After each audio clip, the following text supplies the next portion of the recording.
Hi, welcome to Dev Q&A Part 2 for Project Origin, this time focusing on art-related questions. My name is Corey Allmeyer, I'm the art director for Project Origin. And I'm Dave Matthews, the primary art lead for Project Origin.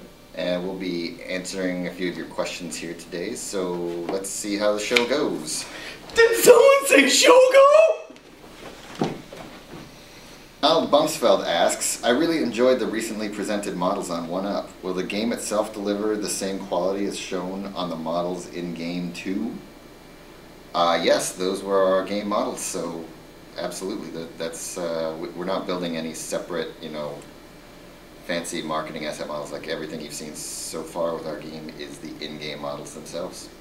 This one comes from RoyBoy5371. Has Alma's model or appearance changed at all in Project Origin? We could pass that one off to Megan Walling, one of the character artists. Take it away, Megan. Why, yes, the Alma model has changed. Both the little girl Alma, which we didn't change the design too much, but she's been upgraded and thing. And then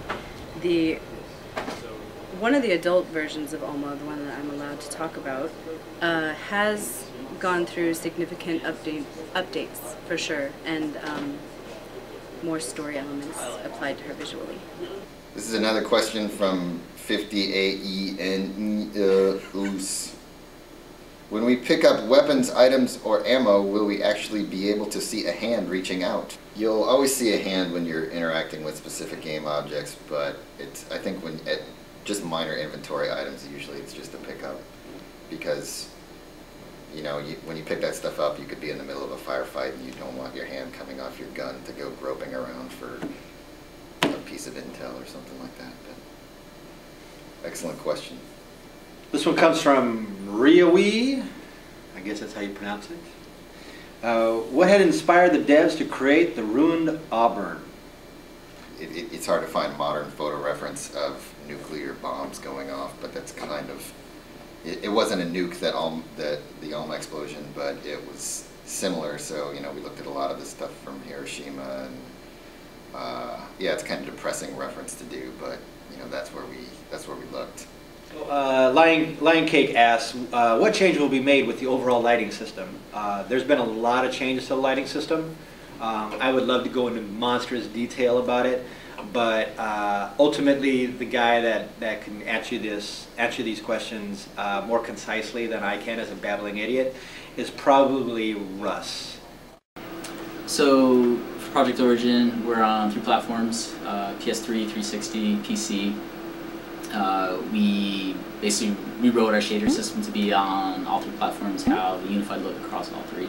We've added HDR, we've added ambient occlusion, we added fast volumetrics, which just allows us to have hundreds of really cool looking volumetrics in a scene.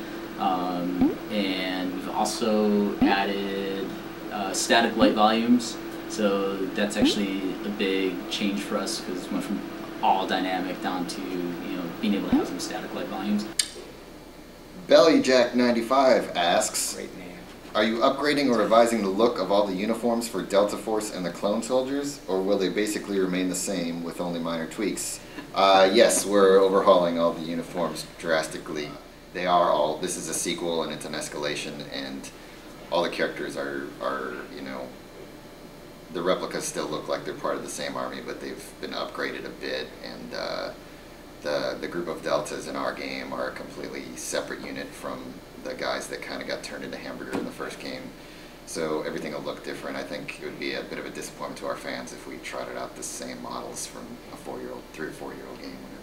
So, Turpoir3, that guy, says, how will the art and Project Origin help with the scary factor? I think we've done a few things to kind of help with that scary factor. A few of them is just kind of like overall presentation. But we've also we've changed how Alma will will be present in the game. The little spooky girl is still going to be there, but also again, if you finish out the first game, you know that we definitely showed a different version of Alma. We're starting to play with those ideas a little bit more, and so you're going to see some of that, and how she's kind of composed in the scene is going to be a lot more frightening. So you're going to end up things like, pow, she's right in your face. she might be back over here again, and then, pow, she's right in your face. So we're making it a lot more intimate, and hopefully people are going to enjoy that. I agree. This one comes from Context. Do you consider level design as a genuine piece of art or just the use of different art assets? As an armchair designer myself, I think that level design is a form of art. A lot of the guys on the team, some of them have architectural backgrounds, so they can actually help kind of define the space and make it feel realistic. So not only when they're thinking about combat, they're also thinking about like aesthetics and how light will enter a scene and just kind of like the flow of room so it feels realistic. So absolutely it's an art form, and you know, those guys work hard and have the skill sets to show for it. Democade asks, what other games, movies, etc. have particularly influenced the look of the outside sections of the game? Well, exclusively the films of Will Smith.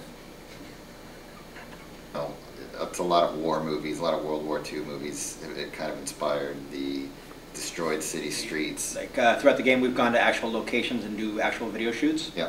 So we've been able to pull footage directly from areas that we wanted to create. So that's also kind of first-hand experience has been a great instrument in creating some great visuals. Bachelor Party was a great inspiration for our outdoor levels. Independence Day. Oh no, you didn't. That's it for our Dev Q&A Part 2. Hopefully we've been able to answer a lot of these questions, and everybody else that's not in this room also was able to give you some great answers. Please post more. We love it. It gives us a chance to take a break, think about things in a different light, and again, in your face. Good night.